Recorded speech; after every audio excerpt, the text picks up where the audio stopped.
সারা দেশে বৃক্ষরোপণ কর্মসূচি বিএনপির। আওয়ামী লীগ সুযোগ পেলেই ছোবল মারবে অনিন্দ্য ইসলাম অমিত।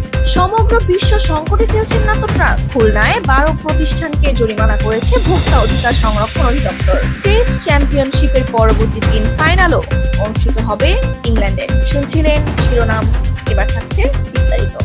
জুলাই শহীদদের নামে সারা দেশে বৃক্ষরোপণ কর্মসূচি বিএনপি। 2024-এর জুলাই গণঅভ্যুত্থানের বর্ষপূর্তি উপলক্ষে সারা দেশে প্রতি শহীদের নামে একটি করে বৃক্ষরোপণ করেছে বিএনপি।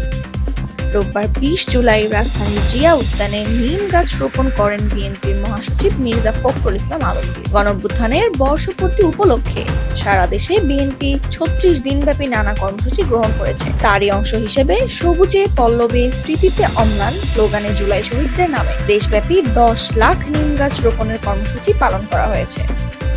আওয়ামী লীগ সুযোগ পেলেই ছোবল মারবে অনিন্দ্য ইসলাম অমিত। বিএনপির খুলনা বিভাগীয় সাংগঠনিক সম্পাদক অনিন্দ্য ইসলাম অমিত বলেছেন, আওয়ামী লীগ সুযোগ পেলেই ছোবল মারবে, যেমনটি তারা গোপালগঞ্জে করেছে। আওয়ামী লীগ কোথাও যেন মাথা চাড়া দিতে না পারে, সেই জন্য সতর্ক থাকতে হবে।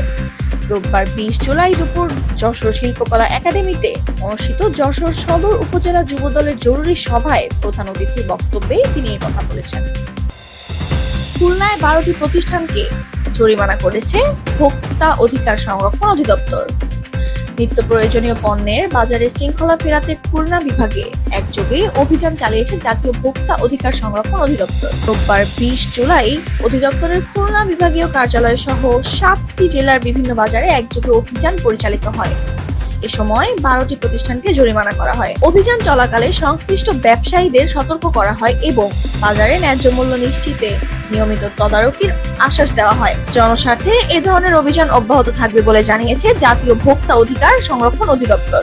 সমগ্র বিশ্ব সংকটে ফেলছেন না তো ট্রাম্প। মার্কিন প্রেসিডেন্ট ডোনাল্ড ট্রাম্পের নতুন আমেরিকা সুফলের চেয়ে ক্ষতি বেশি বয়ে আনবে বলে ধারণা করছেন বিশ্লেষকরা। তাদের মতে নতুন এই আদর্শ উপযুক্ত পরিবেশে মানব সভ্যতার জন্য ফ্যাসিবাদ কিংবা নাৎসিবাদের মতোই বিপর্যয়কর হয়ে উঠতে পারে। বিশ্লেষকরা আরো বলছেন, এই নতুন ভাবধারার ভিত্তিতে গড়ে ওঠা আমেরিকা ফার্স্ট নীতি বিশ্ব অর্থনীতিতে ব্যাপক প্রভাব ফেলতে পারে, তবে তা ইতিবাচক কম এবং নেতিবাচক বেশি হওয়ার সংখ্যাই বেশি। এমনকি সভ্যতার দৃষ্টিকোণ থেকেও এক গভীর হুমকি হয়ে উঠতে পারে এই নীতি।